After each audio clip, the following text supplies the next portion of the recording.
And we're back.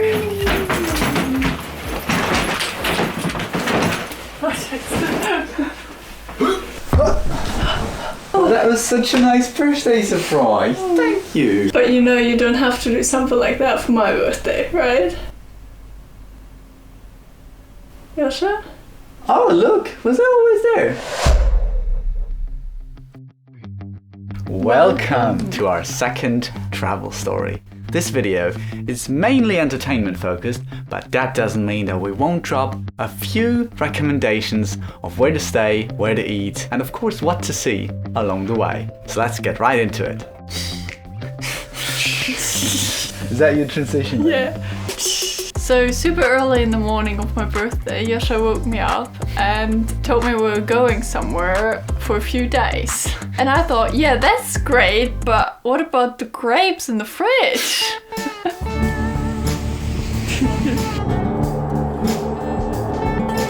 And then at the airport, Joscha told me where we were going. nach Lisbon. I was so excited because both of us have never been to Portugal. Even though our neighborhood in London was actually called Little Portugal and had a lot of Portuguese restaurants and shops, so we were kind of obligated to check it out. Good morning, ladies. Stora Promotion platform 1886 to Lisbon opening. Hello, sir. So when we arrived in Lisbon, we took the metro to the hotel that I chose for both of us, and that was the Parque Real, which was very... Findus, come on! I know you're upset that we didn't take you, but... Next time. So, we are in Lisbon, and it's my birthday. This is the view. Really nice houses. I love it. There he is. This is my boyfriend, and he's the best boyfriend ever. While we were still checking out our room, someone knocked on our door, and outside was the room service. And she was standing there with a bottle of champagne and a little pastry, and we were just like, no, that's wrong. It's not for us. Yes. We didn't order any. But she said it's a gift. The hotel brought us champagne because of my birthday. We didn't expect it, and it's amazing. And it was so nice. So double recommendation for the Parque Real if it's your birthday. So what happened is, we ate the pastéis de nata, because those are delicious, and then we tried the champagne. Woo!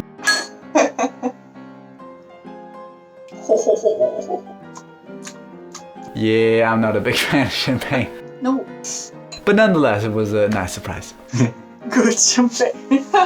By that time it was already dark, but we still decided to get a first look at the city.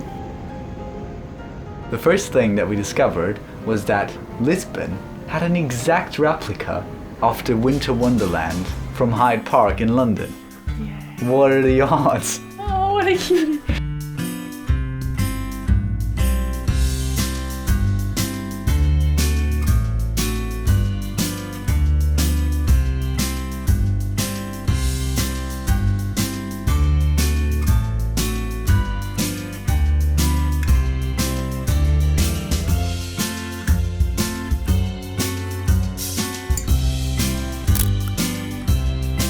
Next, we came across a sardine fan shop. I don't know how else to describe it. They had sardines from every year ever, literally. What is going on?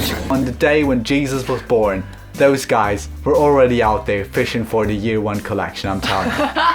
I just don't know who wants to eat sardines from 1824. They're not from 1824. Well, if they're not, that would be like a huge scam, I'm telling you. If I'm buying something that says 1824 on it, it better be from 1824. As our last stop of the night, we went down to the... Praça do Comércio. It was such a beautiful place, especially at night, with one big exception. Oh yeah, right.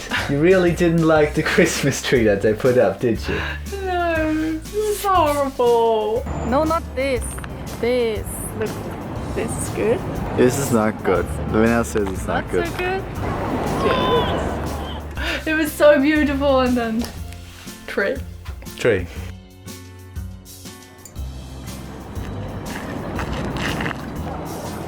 yeah, Robert. By that time, it was getting quite late and we still hadn't had dinner yet. So we were looking for restaurants, but unfortunately, the Portuguese love their sardines and fish so much, they forgot to put anything else on the menu. We were looking for like an hour or something and we couldn't find any restaurants that would even offer anything vegetarian. It was like looking for a tube station in South London. Very hard. But then we found the perfect place. What was it called? Juicy Lisbon! Juicy Lisbon! She does, yeah! Yes. He loves it. No, he wouldn't, but that was just such a nice restaurant. Their wraps, absolutely great. That is a recommendation just to everyone, regardless whether you're vegetarian or vegan or a dog. So nice. We liked it so much, we went there twice. The next morning we decided to check out the Castello do São Jorge, something. It will show it on the screen. Just read it. And in order to get there, we used our favorite means of transport after the jetpack. E-scooters. We love e-scooters. It's so sad that they're banned from the entirety of London. So we had to come all the way to Lisbon to check them out. So we went out, unlocked our e-scooters and started cruising around until we realized that Lisbon's cobblestone pavement was not really constructed with e-scooters in mind. I should have foreseen that back in like the 18th century or something. Yeah. After about 10 minutes, I got a headache, so we had to walk the rest of the way.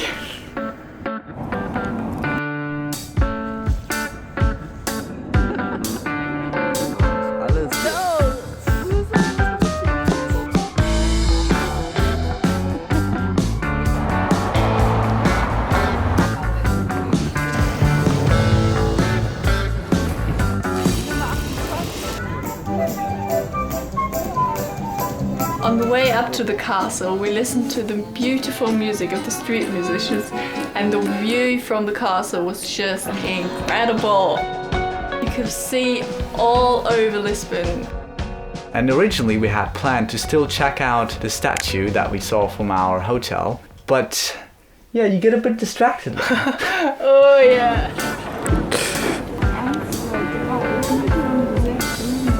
No one. I had never ever seen so many peacocks in one place.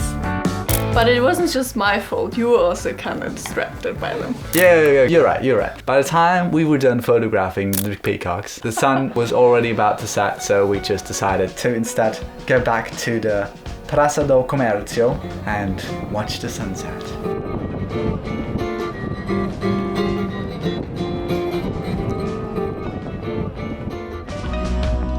After that, we just wanted to get back to our hotel early so that we could get a good night's sleep and do the statue in the morning of the next day. Unfortunately, on our way to the metro, we came across another sardine fan shop that was a little bit smaller, and we just had a look around, and then the person that was working in there did a little chit chat with us, like, oh, where are you from, this and that and that. He taught us like everything about Lisbon in Portugal. Everything. We had an entire history lesson. It was very interesting, but at a certain point, we really wanted to go so that we could still get to bed early, as we planned, but he just kept on talking and talking. He was nice, but you know, at some point it gets too much, but we were too kind of shy to say we have to go. He was talking to us for like 2 or 3 hours until his shift was over, so beware of the sardine fan shops. So on the last morning of our trip, we got up a little bit later than we wanted to, but nonetheless, we quickly packed our bags, left the room, and headed down towards the sea. But on our way, we saw a few people who wanted to get there even quicker than us.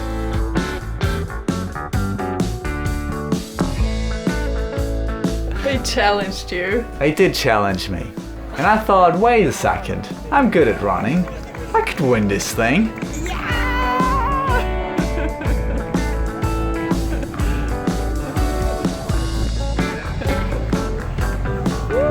While I was running, I just thought, if I win this thing, I would have to probably give interviews, stick around for the award ceremony and the after party. It just wasn't working with our schedule. Yeah, sure.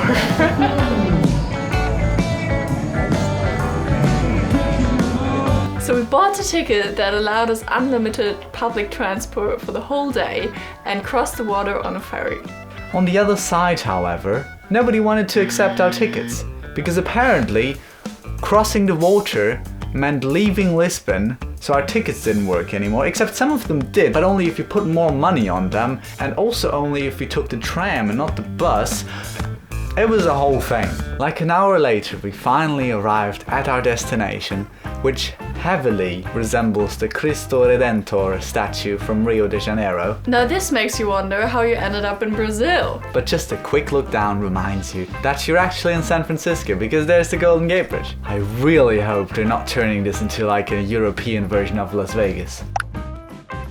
Excuse me! And here we can see the one thing that I learned from Jersey. Always hold on to your glasses in high windy places. Whoa.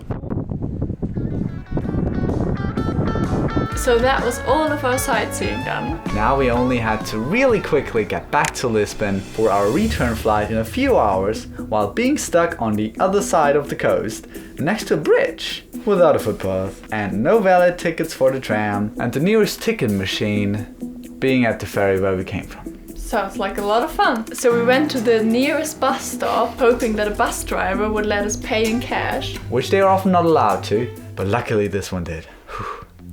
So we were on the bus, everything was gonna be fine. Yeah, we would even have the opportunity to take Lisbon's iconic tram back to the city centre. Wait, hold on. Did you just skip our stop? There were no stop buttons and the driver didn't say anything, so we assumed he would let us out at the next stop. But he didn't. Luckily, a local woman who spoke English told us that we had to tell the driver if we wanted to go out. So we did, and he dropped us off in literally freaking nowhere. By that time we were so far gone from the place where we originally wanted to get off. That's when the clock really started ticking. Because the nearest metro station was half an hour away, we really wanted to take this super cool tram, which was even further away. Then pick up our bags from the hotel, take the metro to the airport, and all of that in under 2 hours.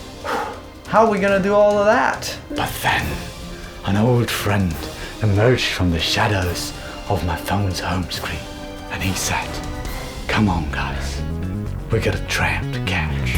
So we unlocked our e-scooters that were parked in the next street and cruised out of our misery on roads that were luckily a lot less bumpy.